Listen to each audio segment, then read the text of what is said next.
everybody. Hi. He leaves the Actually, stage, huh? yeah. Hello. You take one picture. Well, congratulations. You are all here. We had a colorful delegation from Bangladesh. Whoa. Thank you. Let's see. Okay. Well, we started some discussion yesterday. We'll continue today about the three zeros. I hope you remember it. That zero poverty, zero unemployment, and zero net carbon emission. And as a prelude to that, I was saying you have a choice. You can get into the world that's already built, or you can build the world yourself. It's a choice. And as a creative person, as someone who wants to express his or her creative power, naturally will choose to the option of creating a world in the imagination that he or she could have. And that's the kind of challenge all young people have.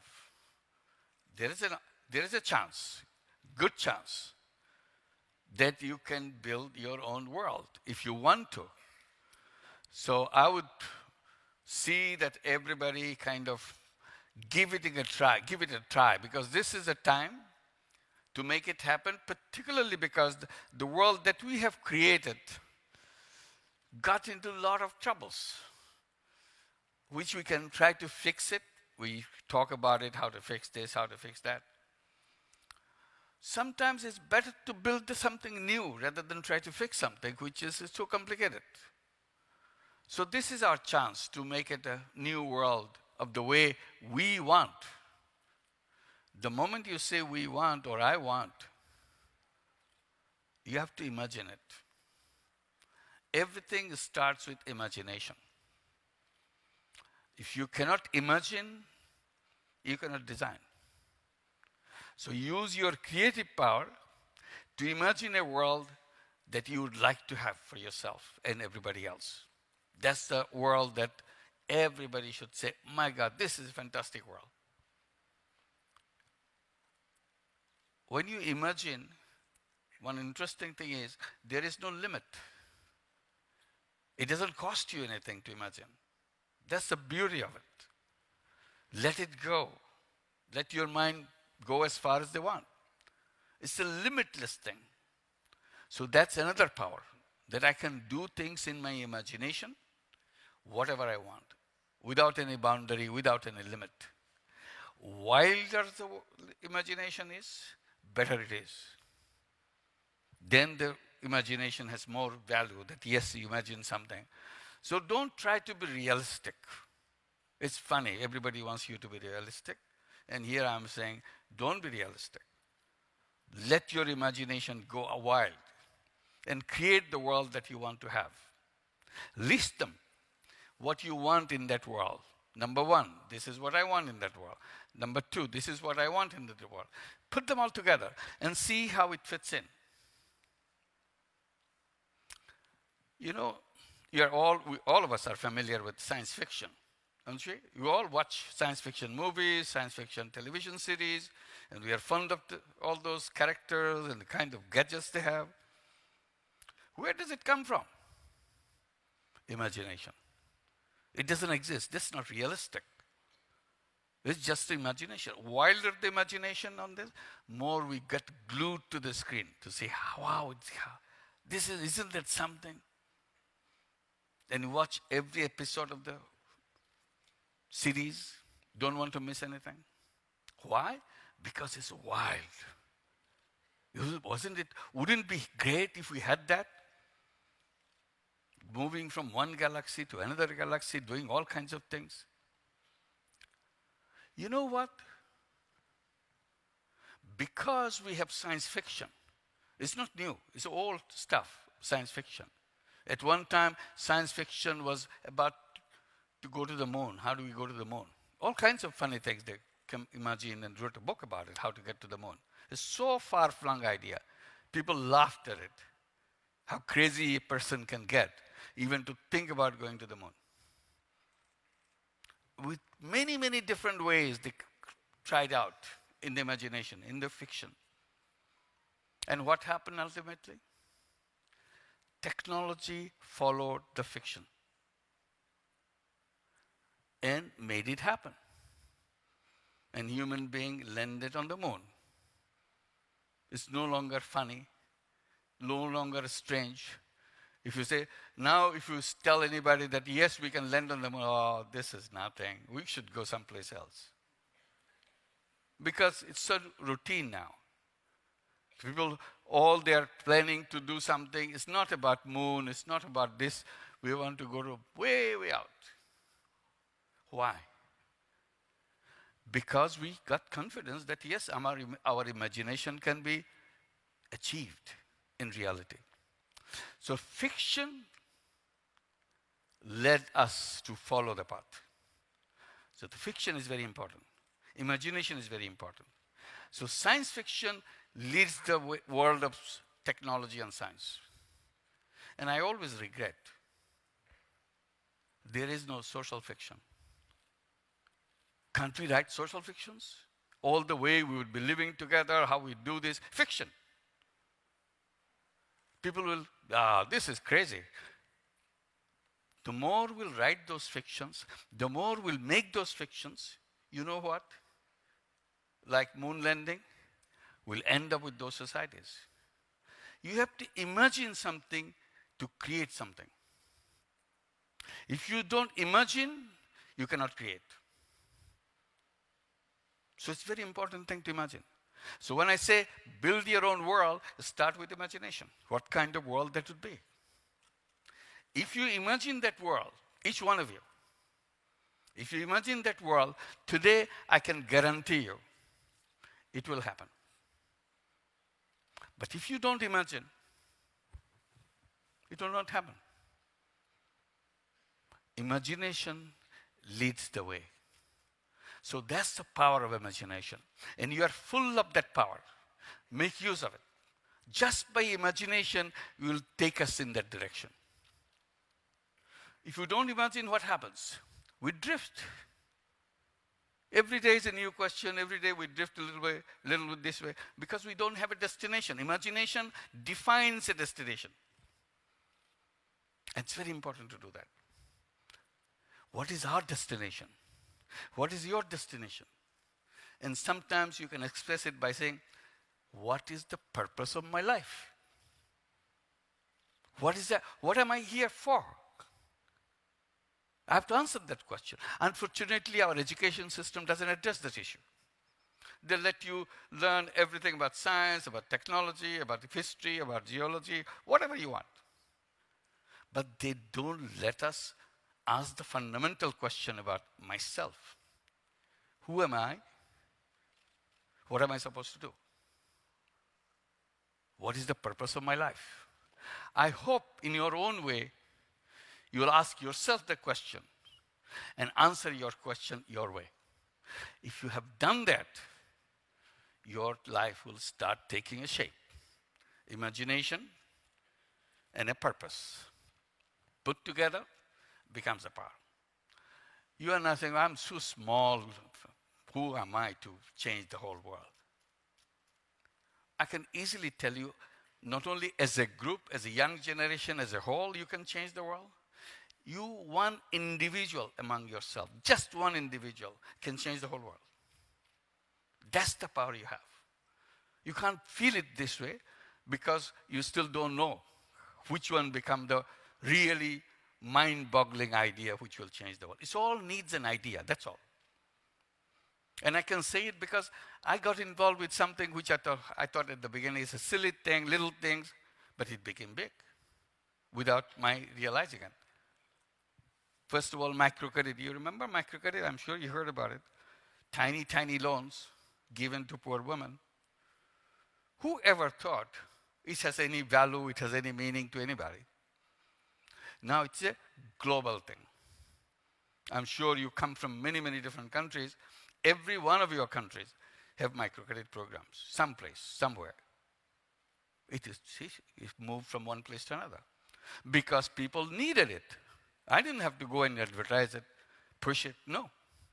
People needed it. You did something which others needed. They picked it up. So today, that tiny thing that we did, the one that the story, as we tell, that it all started with $27 out of my own pocket. Just lending money so that people don't have to go to the loan sharks.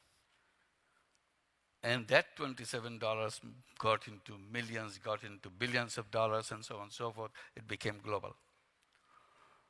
So who knows? Whatever that little idea that you have its own power to change everything.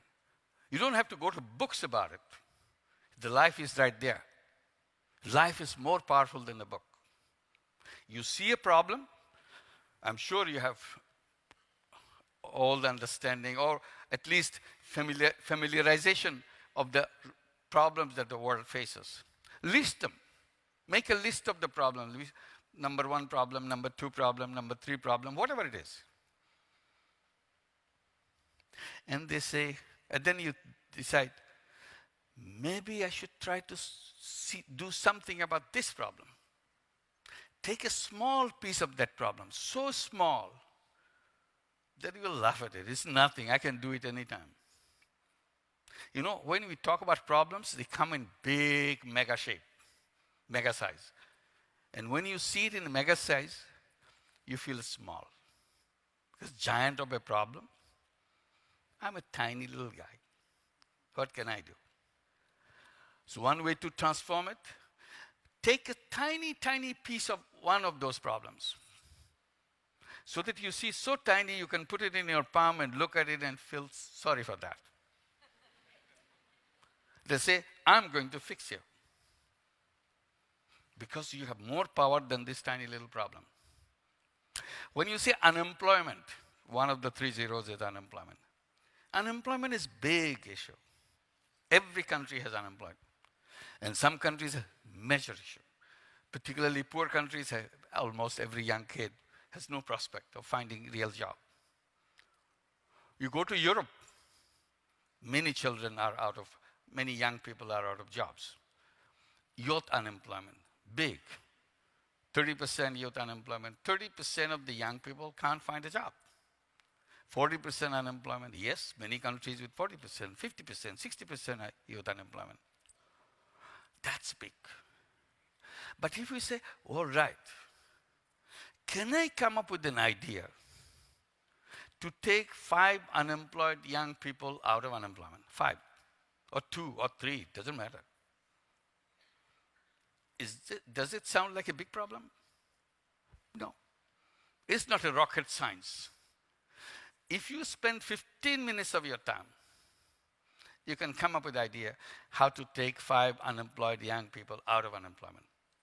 Some of them will be crazy ideas, doesn't matter. Try it out. Someone say, this is real, this can be done. It doesn't cost much, but easily can be done. What do? You can create jobs for them. You can create a small business, tiny little business, which kind of accommodate these 5 young people inside of the business so that they have decent work for them. And you make money out of this. And in our language, we'll say, we'll try to make it a social business. So I'm not creating the business to make money for myself. I'm creating the business to solve the problem of these 5 young people so that it runs by itself and it returns the money that I put into it and it still runs. All the future profit will be plowed back into it and it can grow. Try it out. What kind of business it will be? It will be a social business for you to employ 5 young people into a business which follows that. It can be done. Or you can come up with an idea how to make them into entrepreneurs. So each one will become a business person. Sounds very difficult. How does one do it? It doesn't sound strange to me because looking back what I see, when I started the microcredit program, tiny loans, when this woman, an illiterate village woman from Bangladesh, who never touched money in her life, now we're saying you can think about something to take this money and use it so that you can generate an income for you. That's all the question. She said, oh, I never did anything. But it's okay. Think about it. You see what your friends are doing. If your friends are doing something which can encourage you to think your own, come back to us. We'll come back to you. And that's how it happened. They started thinking of something they can do where will bring the money back to them. So that is the beginning of microcredit. That's the beginning of Grameen Bank. That's the beginning of all whole global movement. Why? Because we transformed that unemployed village woman into an entrepreneur. She became an entrepreneur with $20, $30, $40, $100. That's about it. So it's not a big deal. People have creative power inside of them. Unlimited creative power. Each one of you have. That village woman has the same thing.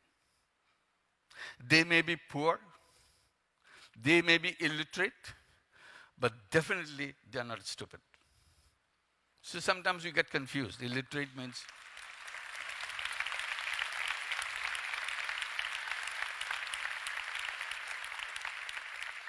that's where we go wrong. We got kind of mixed up. Illiterate means stupid. It's not. It's a very smart person. The fact that he or she is alive, he or she can take care of himself or herself in a day-to-day way, shows enormous amount of creativity. Enormous amount of stay power. Simply, we are not opening the door for her. Whole society closed all the doors for her. And we did a small door opening, just opening a door for lending money. That's all. And she changed everything else. Today, she owns the bank itself. All the borrowers of Grameen Bank are the owners of Grameen Bank. And you met two of these young people here. As Lamia was introducing, he belongs to Grameen Bank family. What she meant, they are the children of one of those borrowers. From illiterate parents, from the village. They grew up within that Grameen family. Grameen Bank gave her a loan to go to school, to go to college, go to university, get the degree. So you have, now if you take this girl from here and put her back into the village with her mother, they will look the same. Mother and the daughter, as usual, look same. One is younger, and others have marks of age and hard life on her face. This young girl doesn't have that. And you ask this girl, what do you do? She said, I'm doing my master's degree in Asian University of Women. Or I'm becoming a PhD. What does her mother does? She's illiterate. She never went to school. She had a hard life. She took $30 loan in her life and started doing things, and gradually the daughter was born. She was sent to school, as Grameen Bank always insists every child must be in school, and they did all the help. Today, entire generation comes out that way, with education. So naturally you should be asking the question, could her mother be a PhD too? What is the answer? Of course, yes. Of course she could have been a PhD. Of course she could have been a doctor, like her daughter. Then why didn't she do that? That's your question. What's wrong? Is it something wrong with her mother? No, nothing wrong. Very hardworking, very sharp woman. What's wrong? Nothing wrong in her. The world she faces is wrong. System she faces wrong. Nobody gave her a chance to go to school, even to learn the alphabets. Her daughter got the chance. Why? Because Grameen Bank came into their life. They opened the door. You must go to school. They persuaded the parents, send her to school. We'll make sure she continues as long as she can do it. She did it. Today she is in the one young world, making speeches. The same family. Family didn't change. But opportunities make all the difference. So that's the door opener we're talking about. So if this woman, illiterate woman, can become an entrepreneur, what's wrong with the son? What's wrong with the daughter that they have to go for a job? That's why I tell them, all the young people like you saw here, always tell yourself that I'm not a job seeker, I'm a job creator. Suddenly everything changed for you.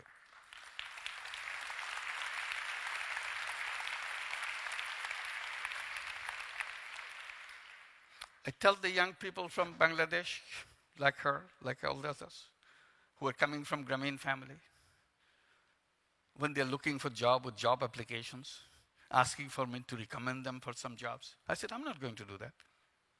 Why are you looking for jobs? What's wrong with you? I tell them, your education system has destroyed you completely. They got you something drilled into your mind that you have to look for a job. Made you small. You are a huge human being. And suddenly,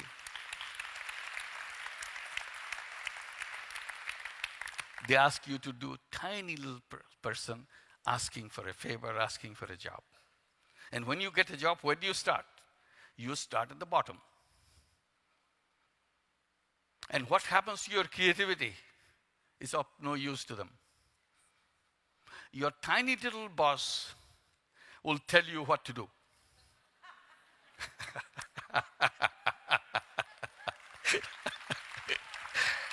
That's the biggest laugh I ever heard on this one. True. When you start at the bottom, this is what happens. And that tiny little boss will shape you, will sculpture you into the ideas that he has. It's not you anymore. When you come out of it, you are a tiny little robot, piece of little robots. You gave up all your creativity. Why should I submit myself to that? I'm created as a creative human being. I don't want to give up me as a person.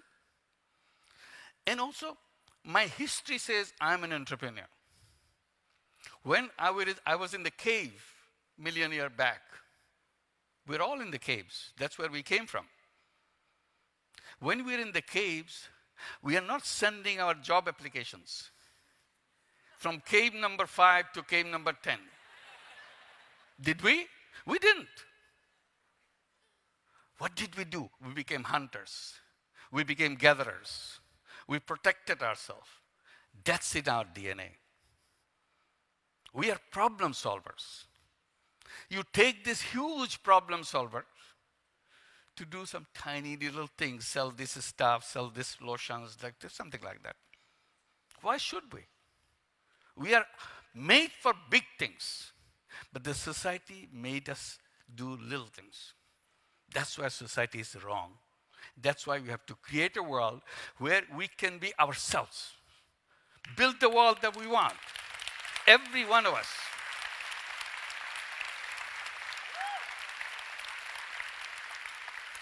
Always remember, you are the biggest creation on earth. Nobody can contest that. Why the biggest creation in the world do some silly job? It makes no sense, absolutely.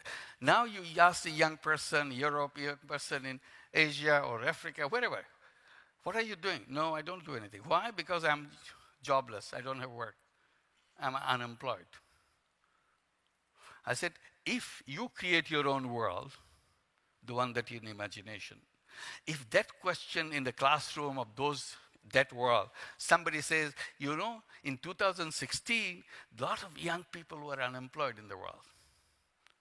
The other kid says, what is it? What is unemployment? Oh, meaning that he didn't do any work. Why didn't he do any work? Was he sick? He was not sick, he was healthy. If it is healthy, why is he sitting around? The whole class got very puzzled. They cannot understand what is unemployment. Today we take it for granted we are unemployed, we have nothing to do. There's no reason why any human being should be sitting idle. If we sat idle in our caves, go back, what would happen to us? We'll starve to death. There's no option. Now we do it very easily. I'm up. I don't have to lift my fingers.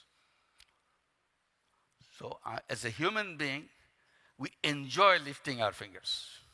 We enjoy sweating for our purpose, what I want to do. That's what it is.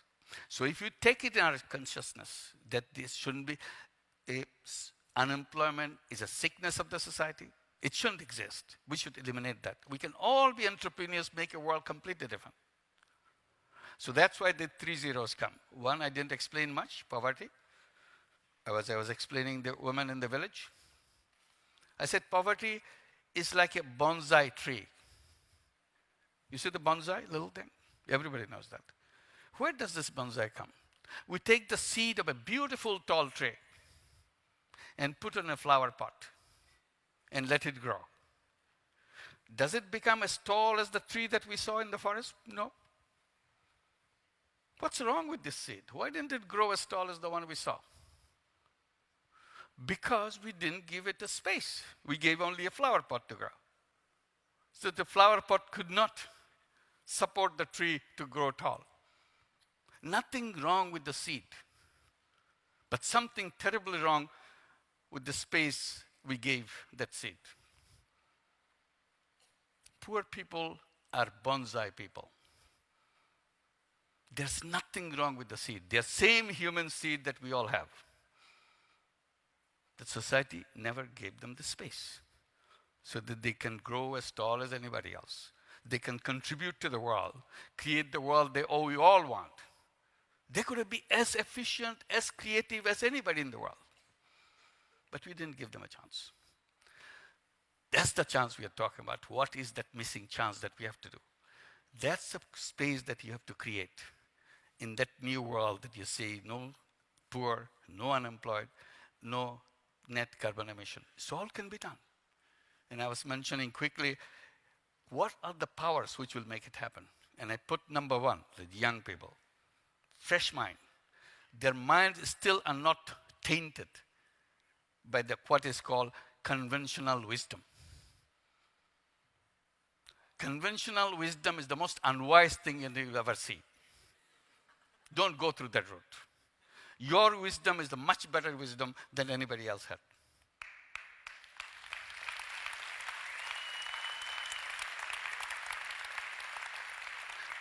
Stay with your ideas, stay with your mind, stay with your eyes. Don't look at things through the eyes of somebody else. Then you are done, finish. You always keep your eyes intact. Your university education, everybody will try to change your eyes. Protect yourself.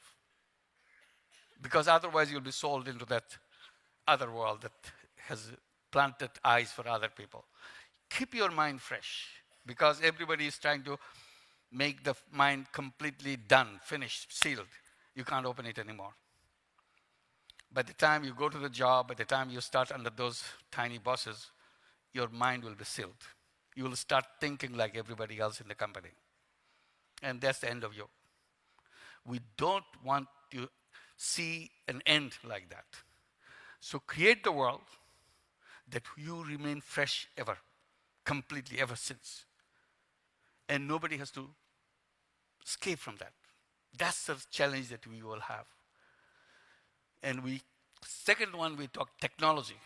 Just a fantastic thing that's happening as a technology. What is impossible today, tomorrow it becomes possible. Very simple thing. Make a list of all the impossible things that you see around you. And let it go for 10 years, 15 years. You open it up. What are the impossible things we talked about in our discussion? You laugh at those things. These are not only possible, it's a routine thing, it's a silly thing. We never thought about it, it happened, now it's all there. That's the speed in which impossibles keep on becoming possibles. Then what is your role? Your role is before anybody else make the impossible possible, you do it yourself. So that push the history further. Don't wait for somebody else to do it while you are around. Why shouldn't you do it? And you can do it. It's not, again, earth-shattering idea that, how am I going to? Just focus on it. Believe that I have the power to do it. All I have to do is to tiny piece of that. Don't take the whole thing. Take the tiny piece of it and make it happen. We tell the young people in Bangladesh, like you met, we are not job seekers, we are job creators. And they say, what do we do now? I said, here is the fund that we created called Social Business Fund.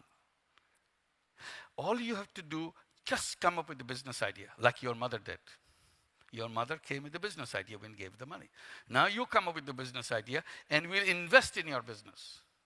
We gave loan to your mother. We do it 1 degree higher now. We give you equity participation. We become your partner. You run the business, I'm the financing partner, you are the operating partner. You run it, make it successful, and return the money that I gave you. Exactly the same money. Because in social business, we don't want to make money out of you. Our job is to help you get into the orbit so that you can go anywhere you want.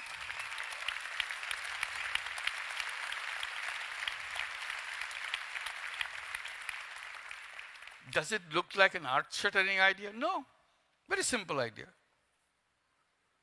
So in the beginning, young people were hesitating. Should I, shouldn't I? Once 3 of them, 5 of them, 10 of them did it and they got the money, they run the business. Others say, hey, how did you do that? I can do better than that. So come up. So now we get hundreds, we get thousands of them. And we keep on investing in them. Everybody becomes entrepreneurs. And they tell me, well, not everybody is an entrepreneur. I said, you're telling me not everybody is an entrepreneur. I said, I'm the one going around in the villages talking to women who said, no, I'm not cut out to run businesses. I don't know anything. I said, don't worry about it. You'll learn about it. It's inside of you. We just wait. We just peel off your fears. We peel off the things society has imposed on you so that you discover yourself. And that's why millions of these women become entrepreneurs. Now you're telling me not everybody is entrepreneur? Are we looking for entrepreneur poor people? We're looking for people. Every human being is an entrepreneur. We run the same thing in the USA called Grameen America because we are challenged that if what you do in Bangladesh will never work here. We tried, it doesn't work. I said, okay, I'll do it for you. So we started in 2008 in New York City, Jackson Heights. Many of you are probably familiar. And did beautiful. First branch came out beautiful. Everything is on the dot. Now every city wants to have a Grameen program.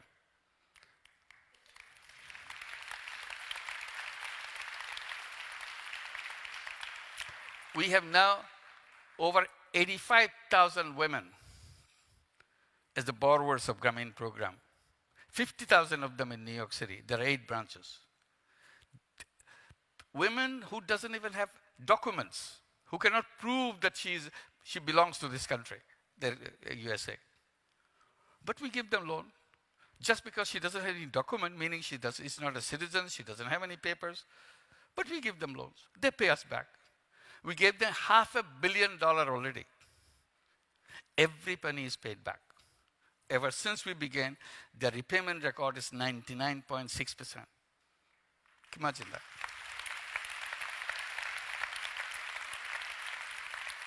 So whenever somebody says it's not going to fly, it's not going to work, you make up your mind, that's the thing you have to do.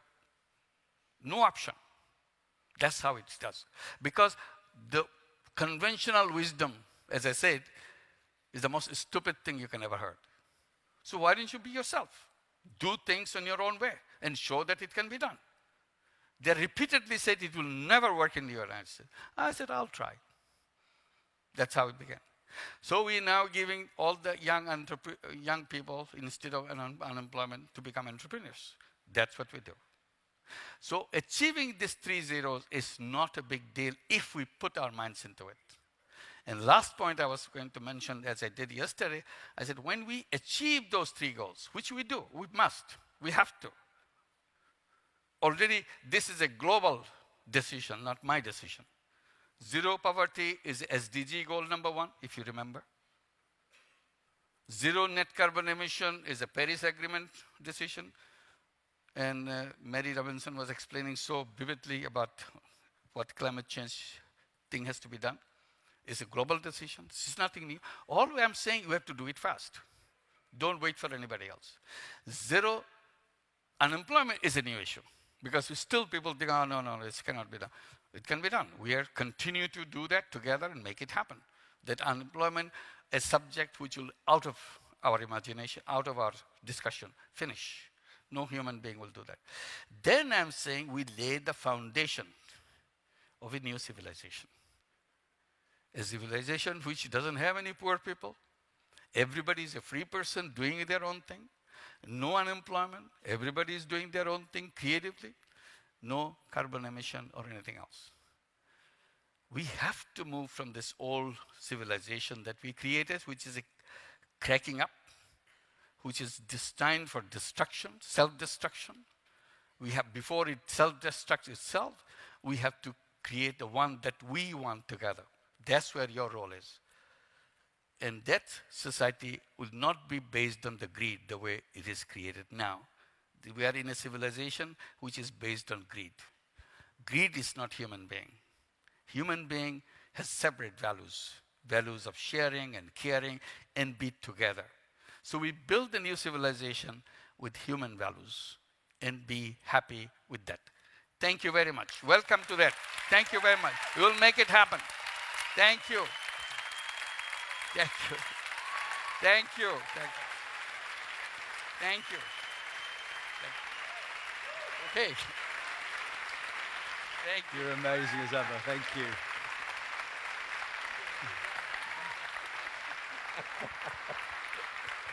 Thank you.